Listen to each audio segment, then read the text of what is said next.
وصفة النهاردة شيك قوي وبسيطة جدا، بسيطة لا بتحتاج سمنة ولا زبدة ولا بيض ولا بنحتاج كمان ان احنا ندخلها الفرن. بسيطة جدا جدا وشيك قوي وشكلها قايم فعلا. نقدر نقدمها لضيوفنا وفي العزومات نقدر نجهزها بكل سهولة. حلوة قوي كمان لو رايحين زيارة لحد واخدناها معانا، شكلها قايم وشيك قوي. اعملي بقى لايك للفيديو، لو مش مشتركة في القناة نوريني واشتركي فيها، ويلا نبتدي ونقول بسم الله.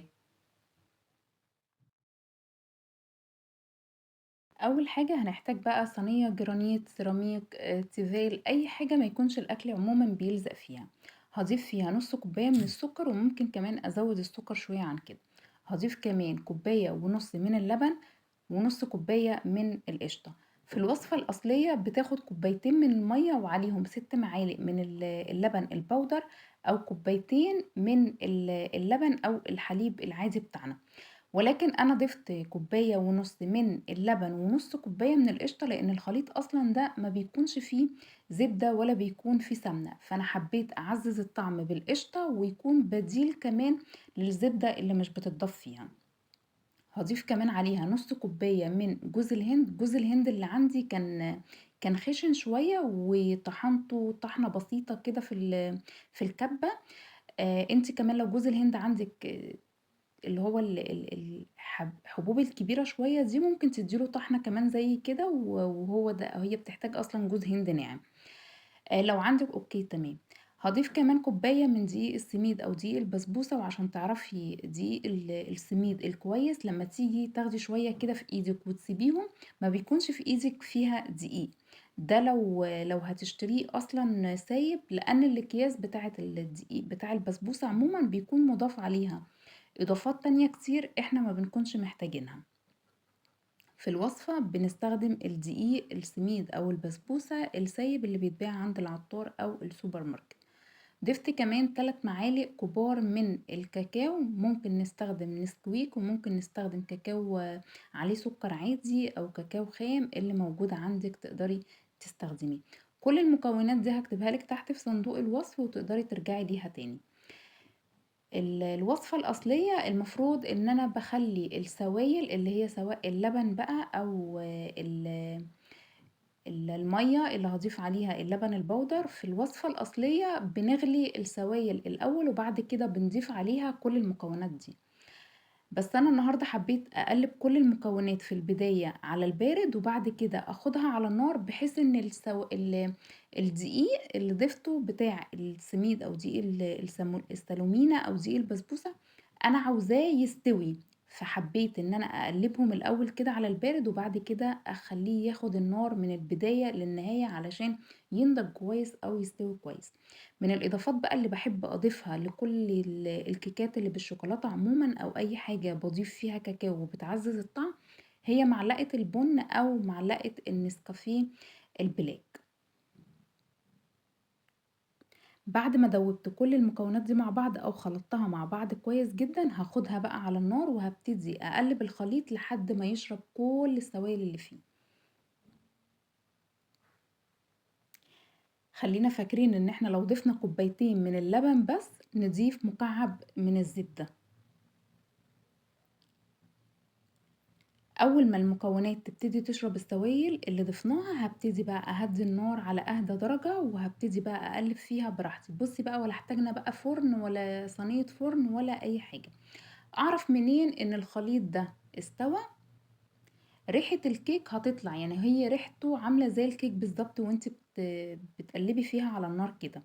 ريحتها هتطلع زي الكيك لمّا بيبقى ريحته بتطلع في الفرن كده، وبنبقى فاهمين إن هو خلاص كده دخل على السِوَى. أولًا ريحته هتطلع، ثانيًا القوام بتاعه هيتقل وهيمسك معاكِ، اللي هو هتحسي إن أنتِ عارفة تشكّليه. لو شاكة فيه إن هو استوى أو لأ، وأنتِ مش عارفة تميّزي، أنتِ ممكن تدوقي حتّة منها، وبكده تقدري تحددي إذا كانت استوت أو لأ. بُصّوا شكل الخليط عامل إزاي، هو أصلًا بيتشكِّل وأنا باقلّبه، معنى كده إن هو استوى.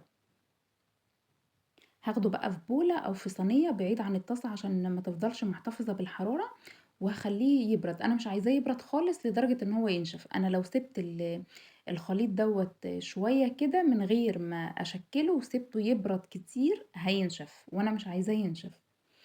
أنا مجرد بس ما يبتدي يهدى شوية كده واللي هو أقدر أمسكه وأشكله، هشكله على طول. أنا هنا كنت باعمل كده زي فتحات كده اللي هو كنت ببرده علشان زي ما قلت لكم مش عايزينه يقعد كتير لحد ما ينشف.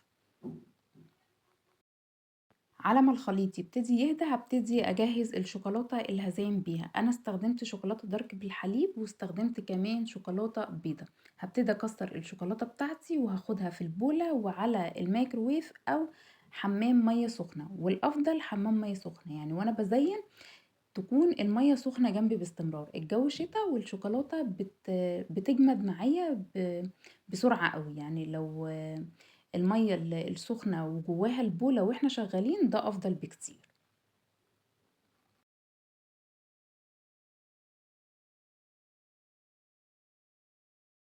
على ما الشوكولاته تسيح هبتدي اجهز الكرات اللي هزينها بجوز الهند.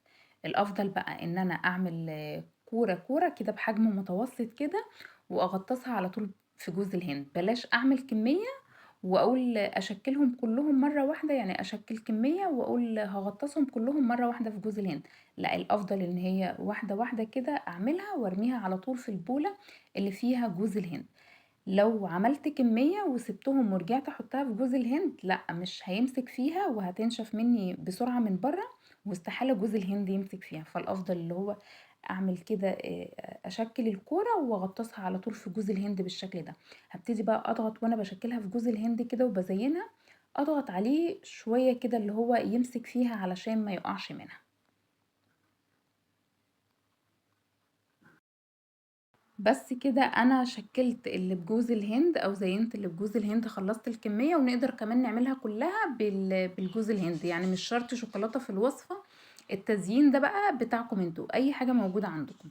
الشوكولاتة معايا ساحت اهي، وهبتدي بقى اشكل كل الكرات، يعني هعمل كل الكمية كور كده بحجم متوسط، وبعد كده هاخدهم بقى واحدة واحدة على الشوكولاتة وهي سخنة. اللي هزينها بالشوكولاتة غير اللي هزينها بجوز الهند. اللي هزينها بجوز الهند قلت نعمل واحدة واحدة نشكلها على طول، لكن اللي بالشوكولاتة لا، انا هعمل كل الكمية، هشكل كل الكمية وبعد كده هاخد بقى واحدة واحدة اغطسها في الشوكولاتة وهي سايحة على طول. ال- الافضل بقى في الشوكولاته ان انا اخلي البوله دي على ميه سخنه. الجو ساقعه والشوكولاته هتجمد مني بسرعه جدا. طبعا لو جمدت هتعمل بقى تكتلات كده من بره على الكرات من بره كده، هيكون شكلها مش حلو. ولكن الافضل ان هي تكون على ميه سخنه، ده بيخلي الشوكولاته طول الوقت سايحه معاكي وتقدري تزيني الكمية كلها براحتك. عملت شوية بالشوكولاتة بالحليب كان طعمها حلو جدا اللي بالحليب، وعملت كمان شوية بالشوكولاتة البيضة. حاجة كمان بقى وانا بشكل الكور بالشوكولاتة، الافضل ان انا اكون ماسكاها بالشوكة. لو بالمعلقة هتكتل معايا برضو من تحت، ومش هتكون مش هتنزل كل الكمية بتاعة الشوكولاتة اللي المفروض، او الزيادات بتاعة الشوكولاتة اللي المفروض تنزل. لا، الشوكة هتخليني اتحكم اكتر في ان انا انزل الزيادات من الكور بتاعة الشوكولاتة. بعد بقى ما خلصت كل الكمية هخليها تهدى شوية وتبتدي تتماسك شوية الشوكولاتة، وهبتدي بقى بالشوكولاتة اللي اتبقت هزين شوية هعمل خطوط كده بالشوكولاتة البيضة وخطوط كمان بالشوكولاتة الدارك. الكيس اللي انا استخدمته ده مش كيس حلواني، يعني لو مش متوفر عندك كيس حلواني تزيني بيه، ممكن بكيس التفريز العادي بتاع التلاجة بتاعنا ده، وابتدي اخد فيه كمية الشوكولاتة اللي هزين بيها واقص كل الزيادات وافتح فيه من الجنب كده او من تحت كده فتحة صغننة جدا، اللي هو ممكن كمان افتحها بالدبوس، يعني يا دوبك تعديلي خطوط رفيعة كده من الشوكولاتة ازين بيها. هخليها بقى شوية كده لحد ما الشوكولاتة كلها تتماسك، او لو حابة ادخلها التلاجة براحتي. وبعد كده هبتدي بقى اخدها على طبق التقديم، تكون الشوكولاتة مسكت فيها كويس جدا. وبس كده، وصفة النهاردة خلصت وسهلة جدا جدا، طعمها حلو قوي وشكلها انيق قوي وشكلها ظريف كده وشيك. تقدري تقدميها لضيوفك او تقدري تعمليها في العزومات بكل سهولة، ومش مكلفة وبسيطة جدا جدا. ممكن كمان بنوتِك هي اللي تُقف تعملها وهتكون حابة جدًا الموضوع، يعني سهلة جدًا وطعمها حلو أوي. وبس كده وصفة النهارده الجميلة الأنيقة الشيك خلصت، أتمنى تجربوها وتكتبوا لي رأيكم في التعليقات فيها إيه، وأكيد لو أول مرة تنوريني في القناة نورتيني، ما تنسيش الاشتراك وتفعيل الجرس على كلمة الكل علشان يوصلك كل جديد، ومتابعيني الحلوين اللايك الجميل واستنوني في حلقة جديدة وفيديو جديد وأشوفكم على خير يا رب، وباي باي.